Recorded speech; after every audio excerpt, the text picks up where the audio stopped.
თანამედროვე ცეკვის ფესტივალი წელს შეგინ ჯორჯიას ფარგლებში ჩატარდება. 2 დღის განმავლობაში მაყურებელს არაერთი და სრულიად განსხვავებული წარმოდგენა ელოდება. ფესტივალი სამწლიანი ისტორიით წელს 2 ძირითად მიმართულებას თანამედროვე ცეკვას და ექსპერიმენტულ ხელოვნებას აერთიანებს. ირაკლი შენგელია თბილისის საბალეტო დასის სოლისტი 9 წლის წინ მიხვდა, რომ როგორც ქორეოგრაფს საქართველოში თავის დამკვიდრების შანსი თითქმის არ ჰქონდა და გასტროლის ბოლო სპექტაკლის შემდეგ ამერიკაში ემიგრანტად დარჩა. არალეგალურად ენის გარეშე, ფულის გარეშე, ახლობლების გარეშე. კიდევ რამდენიმე წელი დასჭირდა იმის მისახვედრად, რომ ამერიკაში წარმატების მისაღწევად სწავლა უნდა გაეგრძელებინა. ის გახდა პირველი სტუდენტი კავკასიიდან NYU-ს, ნიუ-იორკის უნივერსიტეტის ხელოვნების სკოლაში, ქორეოგრაფების სამაგისტრო კურსზე. ეს მისი პირველი მივლინებაა სამშობლოში. თავად ოცნება, რა თქმა უნდა, რომ ხარისხიანი გამოვიდეს.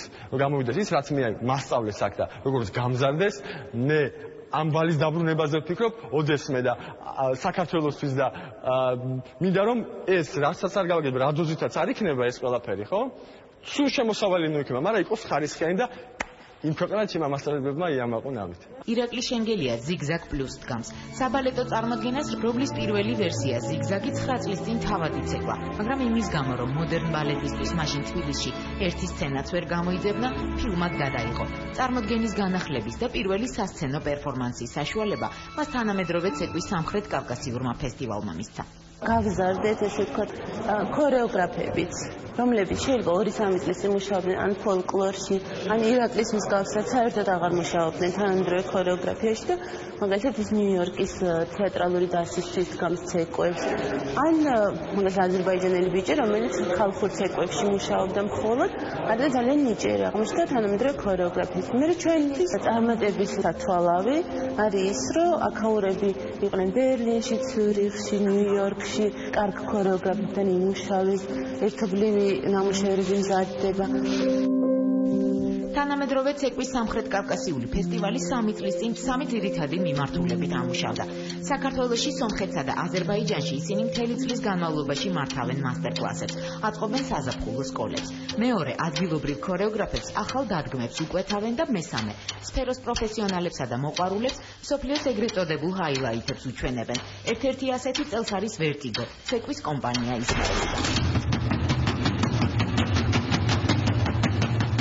ვერტიგო ქორეოგრაფ ნოა ვერტჰაიმის დადგმას წარმოადგენს. 13 ივნის რუსთაველის თეატრის დიდ სცენაზე ისინი ვერტიგო 20-ს უჩვენებენ სპექტაკლს, რომელიც დასის დაარსებიდან 20 წლის იუბილეს აღსანიშნავად დაიდგა, რომელშიც ავტორები და შემსრულებლები მაყურებელს მოულოდნელ მოგზაურობაში ეპატიჟებიან ახალი და აქამდე უცნობი ტერიტორიების აღმოსაჩენად. ჩემთვის საინტერესოა, რომ ხალხმა ნახოს განსხვავებები, ისეთი ქვეყნებია ერთმანეთისგან სრულიად განსხვავებული კულტურის, ისრაელში მაგალითად თანამედროვე ცეკვა ძალიან მაღალ დონეზეა და განვითარებულია. პორტუგალიაში არც თუ ისე, მაგრამ მათ ჩამოაქვთ თავიანთი სიმღერებზე დადგმული სპექტაკლი, რაც თავისთავად ძალიან თვითმყოფადია და საინტერესოა.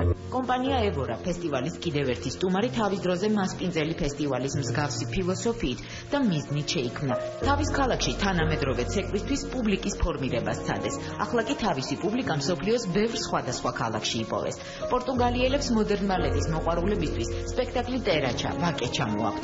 წარმოდგენა პორტუგალიური ფოლკლორის მოტივებზე 12 ივნის მარჯანიშვილის დიდ სცენაზე გაიმართება.